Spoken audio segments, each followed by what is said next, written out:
Hello everyone, स्वागत है आप सभी का द पॉलिटिकल क्लासेस के यूट्यूब चैनल में। तो बच्चों, हम लोग सीयूईटी पीजी की तैयारी कर रहे हैं और 2025 के लिए जो इम्पोर्टेंट टॉपिक्स हैं उसको भी हम लोग देख रहे हैं, जो कि सीयूईटी पीजी के लिए बहुत जरूरी है, जहां से आपके सवाल जो है वो बन सकते हैं। और अगर आप लोग चाहते हैं कि हम लोग सीयूईटी पीजी का एक फ्री कोर्स आप सभी के लिए लाएं, जिसमें कि जितने भी सारे यूनिट्स होंगे उसको जनवरी और फरवरी तक हम लोग रिवाइज करेंगे एक तरीके से, बहुत ही शॉर्ट में। और हर टॉपिक की डिटेल क्लासेस भी होंगी। कुछ कुछ टॉपिक्स जो इम्पोर्टेंट रहेंगे तो प्लीज कमेंट बॉक्स में कमेंट कीजिए, so we can make that course available for you all at free of cost. ठीक है। टेस्ट सीरीज जिन लोगों को ज्वाइन करनी है, क्योंकि टेस्ट सीरीज ज्वाइन करना बहुत जरूरी है, वो लोग भी कमेंट बॉक्स में कमेंट कर सकते हैं। तो I will recommend a very good test series made by me, जिसमें हर एक क्वेश्चन का एक्सप्लेनेशन भी आपको दिया जाएगा, सिर्फ क्वेश्चन ही नहीं, विथ एक्सप्लेनेशन हर एक चीज, जो कि अभी करंट के जो पैटर्न है आपका सीयूटी पीजी का उससे रिलेटेड रहेगा। ठीक है। दूसरी चीज ये कि ये जो पीडीएफ है, जितने भी क्लासेस के पीडीएफ है, क्लास नोट्स है, सिर्फ वीडियोज ही नहीं, जब भी हम अपना कोर्स लॉन्च करेंगे, जैसे कि हमारे अभी तक जितने भी वीडियोस गए हैं सभी के पीडीएफ हमारे टेलीग्राम चैनल पे ऑलरेडी अवेलेबल है। तो आप लोग जाके टेलीग्राम चैनल को विजिट कीजिए, उसको ज्वाइन कीजिए। वहां पे जितने भी, जैसे प्लेटो हो गया है हमारा, और भी कुछ इंपॉर्टेंट जो टॉपिक्स हुए हैं उसका हम लोगों ने पीडीएफ प्रोवाइड किया है, तो आप लोग जाके देख सकते हैं। ठीक है, चलिए आज की क्लास को स्टार्ट करते हैं। तो आज हम बात करने वाले हैं केशवानंद भारती केस के बारे में, प्लस जुडिशियल रिव्यू। दोनों कैसे जुड़े हुए हैं उसको भी समझेंगे हम। तो केशवानंद भारती केस किस लिए जरूरी था भाई? आपका बेसिक स्ट्रक्चर डॉक्ट्रिन जो था उसके लिए जरूरी था। ठीक है। तो केशवानंद भारती की अगर बात करें तो वो आपका 1973 में सुप्रीम कोर्ट के 1461 और 1973 के 4SCC 225 के तहत क्या चीजें बोली जा रही है उसको देखते हैं। तो बैकग्राउंड की अगर बात करें तो in 1973 Kesavananda Bharati is seer from Kerala filed this case to protect his property from state takeover under the 1969 Land Reforms Act। ठीक है। तो एक संत थे जिनका जो भूमि थी वो लगाई गई कि भाई हम अपनी आपकी भूमि ले रहे हैं, ठीक है, लैंड रिफॉर्म्स के चलते। ठीक है। उस पे ये जो पूरा केस है वो घूम फिर के आता है कि अरे भाई क्या कहते हैं, हम आपका जो लैंड है वो ले नहीं चाहते। अब यहाँ पे एक और चीज समझ लो बच्चे, फर्स्ट कॉन्स्टिट्यूशनल अमेंडमेंट के थ्रू आपका क्या हुआ था, लैंड रिफॉर्म्स जो थे वो स्टार्ट किया गया था। ठीक है। भूमि सुधार आंदोलन। ठीक है। उसी में आपका जो प्राइवेट प्रॉपर्टी या जो प्रॉपर्टी से रिलेटेड जितने भी वो जो आपके कहते हैं अमेंडमेंट्स किए गए थे वो फर्स्ट टाइम पे किए गए थे। तो भैया उसको थोड़ा सा ध्यान में रख लेना आप लोग। ठीक है, ये नहीं कि भूल जाना। ठीक है, एक मिनट, चलिए। ठीक है। तो यहाँ तक क्लियर हुआ। चलिए आगे बढ़ते हैं। ठीक है। तो 1969 में फर्स्ट टाइम पे केशवानंद भारती कौन थे? संत थे एक। ठीक है। फिर उसके बाद में बेसिक स्ट्रक्चर डॉक्ट्रिन पे था ये। ठीक है। कि जो बेसिक स्ट्रक्चर की हम बात कर रहे हैं, बेसिक स्ट्रक्चर क्या है भैया? कॉन्स्टिट्यूशन का जो प्रियम्बल है वो एक basic structure. In historic verdict the Supreme Court established the basic structure doctrine, which states that the basic structure of the Constitution cannot be altered। यानी संविधान की जो मूल संरचना है उसको नहीं बदला जाएगा। क्यों नहीं बदला जाएगा भाई? ये तो बहुत बड़ी चीज आ गई है। ठीक है। तो कहा यह जाता है कि बच्चे, ठीक है, सुप्रीम कोर्ट में जो केस चला था उसका देखिएगा टाइम। क्यों भैया? क्योंकि मूल संरचना, क्योंकि हम बात कर रहे हैं कि हम किसी भी देश की अखंडता वगैरह को नहीं हटाएंगे। ठीक है। फाइनल थॉट क्या आता है? Keshavananda Bharati case remains a pillar of constitutional law in India, emphasises the power of balance of power and protect citizens rights. तो केशवानंद भारती के जो केस हुआ, देख लीजिए, इनकी फोटो है, उसके थ्रू ये निकला कि सरकार अपने हिसाब से कुछ भी काम नहीं कर सकती। ठीक है। अब अगर हम की क्वेश्चन की बात करें कि issue the question was can parliament amend any part of the constitution including fundamental rights। ये भी तो आ जाता है हमारे लिए कि भैया अब केशवानंद भारती से क्या कि फंडामेंटल राइट्स तो ये है ना कि भाई हम किसी संत की किसी भी रिलीजन्स की जो जमीन है वो नहीं ले सकते, ठीक है, बिल्कुल भी नहीं ले सकते। तो ये चीज आके आती है, फाइनल थॉट ये आता है, ठीक है। उसके बाद देखिएगा बच्चे, the case strengthened judicial independence in India and established limits on parliament power, securing a balance between flexibility and stability in the constitution। ये क्या करता है, ये जो पार्लियामेंट की जो पावर रहती है ना,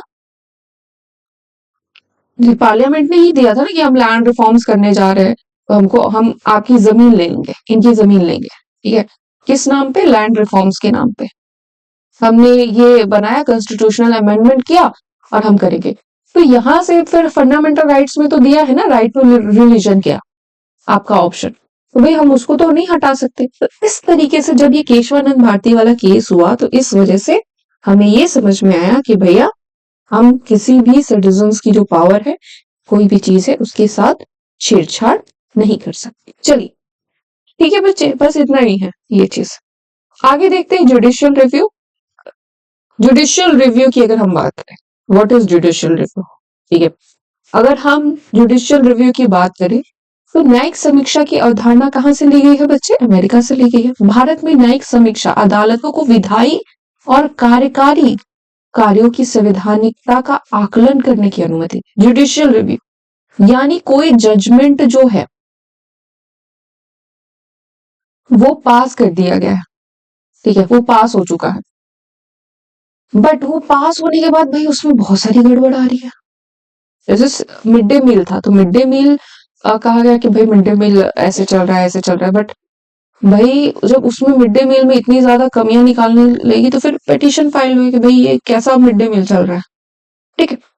न्यायिक समीक्षा की उत्पत्ति कहां से, तो यह अवधारणा संयुक्त राज्य अमेरिका से प्रेरित है और अनुच्छेद 13, ध्यान देना बच्चा लोग, प्यारा सवाल है, आजकल आईजीपी पे तो बहुत मेहरबान भी है हमारा सीईटी-पीजी में, अंतर्निहित है, जो मौलिक अधिकारों की क्या करते हैं, रक्षा करते हैं।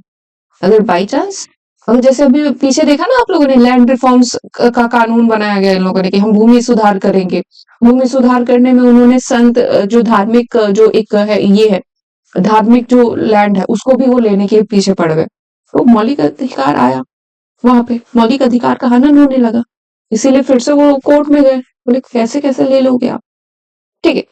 देन न्यायिक समीक्षा का उद्देश्य, न्यायिक समीक्षा का उद्देश्य सरकारी कार्यों को नागरिकों के अधिकारों का उल्लंघन करने से रोकना है, जैसे गवर्नमेंट हो गई।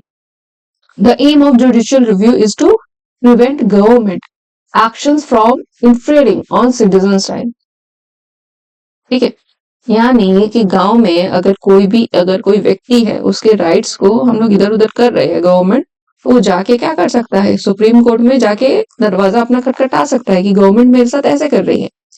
अब जुडिशियल रिव्यू से हमें क्या फायदा है, एक तो लोकतंत्र में जो भूमिका रहती है, रोल इन डेमोक्रेसी बहुत इंपॉर्टेंट है। न्यायिक समीक्षा कानूनों और कार्यों को संविधान के अनुरूप सुनिश्चित करके लोकतंत्र को और मजबूत करती है। यानी यहाँ पे कौन सा लोकतंत्र, किस लोकतंत्र की बात कर रहे हैं, जिसमें लोगों का तंत्र होता है, उसको हम सपोर्ट कर रहे हैं भाई, ठीक है।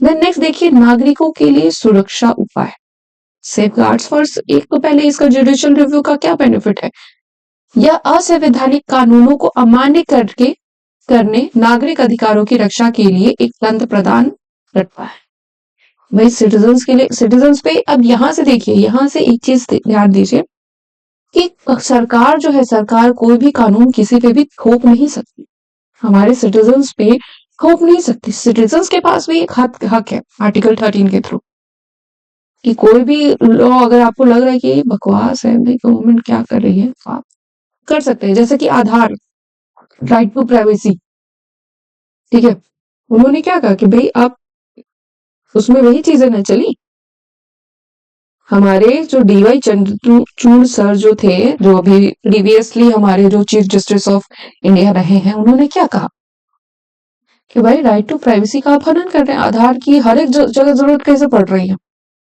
देन प्रोमोट अकाउंटेबिलिटी, जवाबदेही को बढ़ावा देते हैं। तो न्यायिक समीक्षा से सरकार की जवाबदेही और पारदर्शिता जो होती है वो दोनों बढ़ती है। ठीक है, so judicial review enhance government accountability and transparency. आप क्या कर रहे हैं, क्यों कर रहे हैं, बताइए क्या रीजन है कि आपको ये कानून बनाना ही पड़ रहा है। ठीक है, अब जुडिशियल रिव्यू का एक मुख्य केस क्या है आपका, केशवानंद भारती मामले 1973 में बुनियादी संरचना सिद्धांत भारतीय संवैधानिक कानून में एक महत्वपूर्ण सिद्धांत की स्थापना इन्होंने की है। बेसिक स्ट्रक्चर डॉक्ट्रिन, यानी बेसिक स्ट्रक्चर क्या है, हमारा जो प्रियम्बल है, प्रियम्बल आप लोगों ने पढ़ा होगा, प्रियम्बल में क्या बात करती है कि हम हर एक धार्मिक संस्था, हर एक चीज का हम लोग रिस्पेक्ट करेंगे। अब यही रीजन था कि मैंने Kesavananda Bharati case and judicial review को एक साथ पढ़ाया ताकि आप लोग को समझ में भी आए। ठीक है, अब यहां से कई लोगों को लग रहा होगा कि बेसिक स्ट्रक्चर क्या होता है। ये बेसिक स्ट्रक्चर जो संविधान की मूल संरचना होती है, संविधान का प्रियम्बल अगर आप पढ़ेंगे, प्रियम्बल को पढ़िए, प्रियम्बल को रट लीजिए। पॉलिटिकल साइंस के स्टूडेंट्स अगर नहीं रट रहे हो, बेवकूफी कर रहे हो, चिपका के रखो बगल में, पढ़ो उसको। ठीक है, इट इज इम्पोर्टेंट। चलिए, तो इस पीडीएफ को आप लोग हमारे टेलीग्राम चैनल से ले लीजिएगा। नेक्स्ट क्लास में हम लोग क्या पढ़ने वाले हैं, चलिए मैं बता देती हूँ। तो नेक्स्ट क्लास में हम दो चीजें पढ़ेंगे, एक तो एरिस्टोटल वर्सेस प्लेटो। ठीक है, सॉरी, प्लेटो वर्सेस एरिस्टोटल, दोनों में क्या क्या डिफरेंसेस है उसको पढ़ेंगे। तीसरी क्लास हमारी होगी लैंड रिफॉर्म्स पे, सॉरी लैंडमार्क जो जजमेंट्स रहे हैं, जिसमें केशवानंद भारती भी आएगा, एक लैंडमार्क जजमेंट्स ऑफ इंडिया, उसको देखेंगे। तो दोनों का पीडीएफ भी आप लोग को टेलीग्राम पे मिलेगा। अब उसके लिए आपको क्या करना पड़ेगा भैया, उसके लिए आपको हमारे इस चैनल से जुड़ना पड़ेगा। ठीक है, इसलिए लाइक शेयर एंड सब्सक्राइब जरूर कर दीजिएगा। मेरी कोशिश रहेगी कि आपको बहुत कम में और बहुत अच्छे से मैं समझाऊं किसी भी टॉपिक को। Thank you so much and all the best for your preparations.